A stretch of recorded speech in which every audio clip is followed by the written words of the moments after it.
Mahirap sabihin kung ano ang pakiramdam ng umuwi ka pagkatapos ng 11 taon ng pagiging OFW.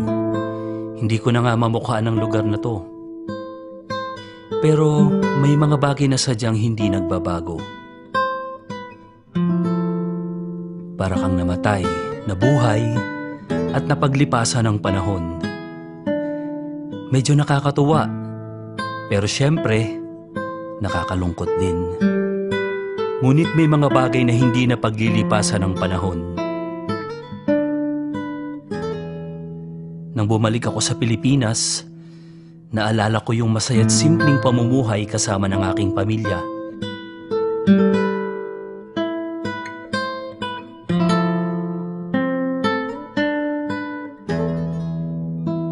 Ngunit nung hindi ako namukhaan ni inay, mas masakit pa yun kaysa sa 11 taon sa abroad. Alam mo kasi, nagka-Alzheimer si nanay nung nakarang taon. Nagalit ako sa sarili ko dahil hindi ako agad umuwi. Kaya, iniwan ko ang lahat para alagaan siya. Dahil para sa akin, ang pinakamatamis na alaala ay yung pag-aalaga niya sa akin noon. Marami kaming masasayang alaala.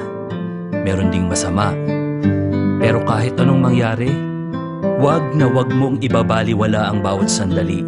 Dahil hindi mo masasabi kung gaano katagal pa ang panahon na kayo'y magsasama.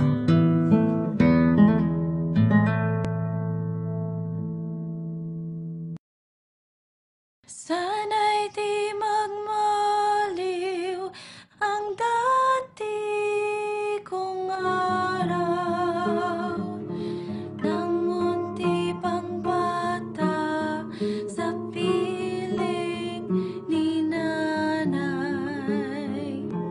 Nais kong maulit ang awit ni inang mahal, awit ng pag-ibig habang ako'y nasa duyan.